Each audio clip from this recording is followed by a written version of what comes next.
Bonjour à tous ceux qui me rejoignent pour cette nouvelle vidéo qui sera aujourd'hui consacrée sur Lourdes et les lieux sacrés. Donc c'est c'est un message qui nous a été délivré par nos frères des étoiles, canalisé bien sûr par Monique Mathieu, et qui va un petit peu développer un petit peu ce que sont ces lieux sacrés, notamment et particulièrement Lourdes. Disons que nous, ici, là où j'habite, nous avons la chance de ne pas habiter très loin de Lourdes. Et nous allons régulièrement avec Marie-Christine là-bas, à peu près une fois ou deux par an. Nous allons là-bas pour nous ressourcer en énergie, car nous ressentons vraiment des énergies très positives là-bas. Et ça nous fait du bien, tout simplement. Ça nous remet sur les rails de beaucoup d'optimisme et de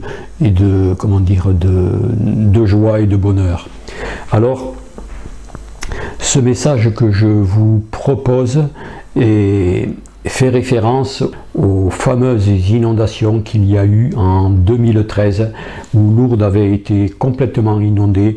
Toute la grotte avait été submergée par le Gave, c'est la rivière qui passe juste au pied de la grotte et qui a débordé, et qui a tout balayé, tout saccagé. Et donc voilà, je vous montre quand même un petit peu de quoi il s'agissait à cette époque et quelle était l'étendue de ces inondations. Un petit moment de 46 secondes pour illustrer un petit peu cette époque je crois que c'était en juin 2013. Je reviens vers vous de suite après.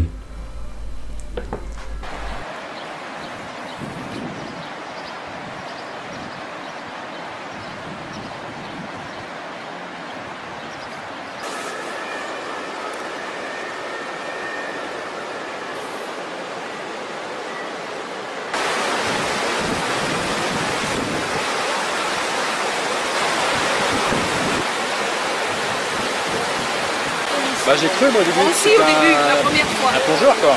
Et la première fois, et après la seconde.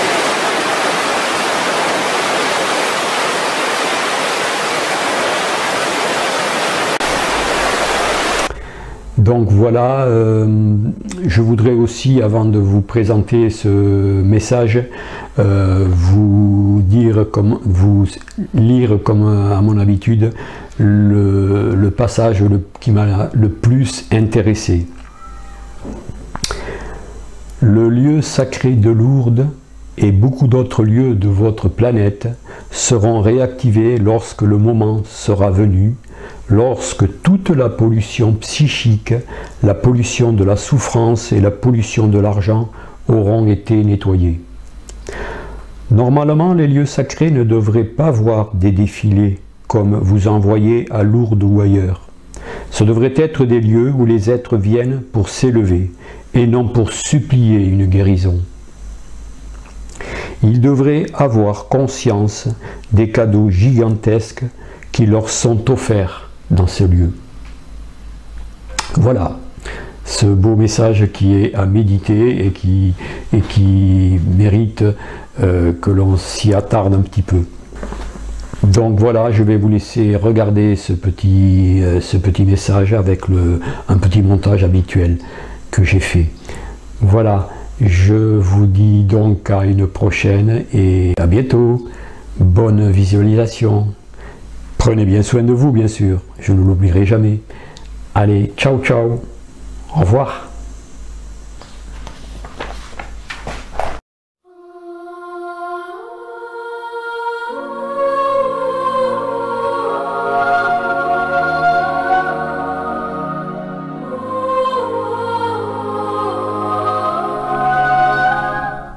Lourdes et les lieux sacrés.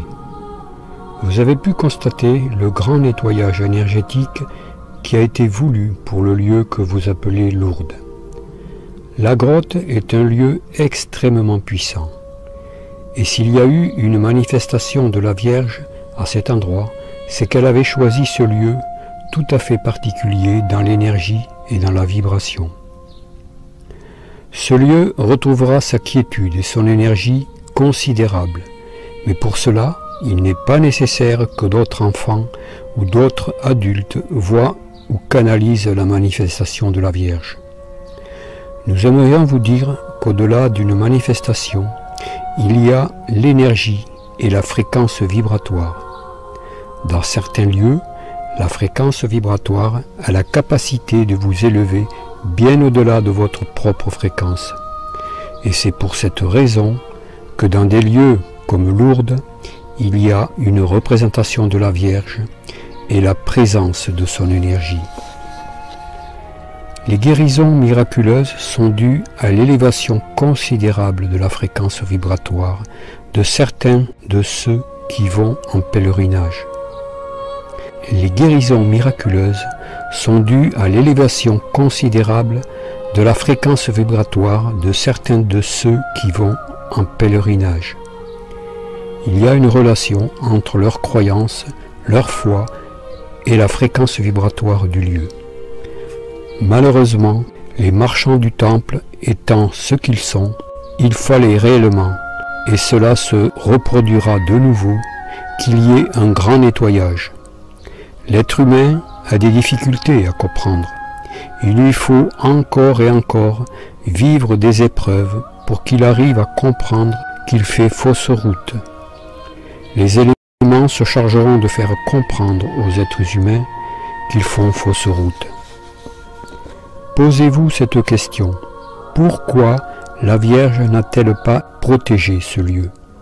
Pourquoi a-t-elle accepté 2 fois en moins d'1 an la dévastation de ce lieu de prière et de recueillement? Cela est-il juste? Cela ne l'est-il pas? La grotte est un lieu sacré, un lieu où il y a une vibration extrêmement élevée en relation avec les énergies christiques, les énergies du Christ solaire, et également avec d'autres lieux de l'univers.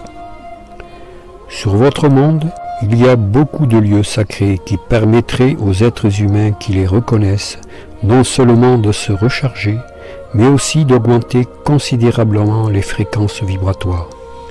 Cependant, ces lieux sont souvent pollués par le commerce, par de fausses religions, par un pouvoir que beaucoup ignorent.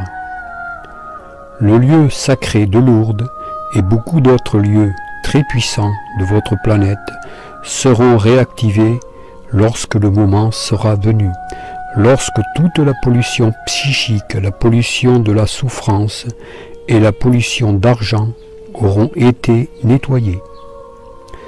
Notamment, les lieux sacrés ne devraient pas voir de défilés comme vous en voyez à Lourdes ou bien ailleurs. Ce devraient être des lieux où les êtres viennent pour s'élever et non pour supplier une guérison. Ils devraient avoir conscience des cadeaux gigantesques qui leur sont offerts. Bien avant la manifestation de la Vierge dans la grotte de Lourdes, il y avait des communautés qui se donnaient une étiquette religieuse pour que ce soit plus confortable par rapport à l'Église. Elles venaient dans ce lieu pour pouvoir s'élever considérablement au niveau vibratoire et au niveau spirituel. Dans le monde, il y a beaucoup d'autres lieux qui ont le même rôle, notamment Medjugorje et d'autres que nous ne citerons pas car ils sont très nombreux. D'une certaine manière, les êtres humains les reconnaissent puisqu'ils y vont en grand nombre. Donc, ils ressentent les énergies puissantes qui émanent de ces lieux.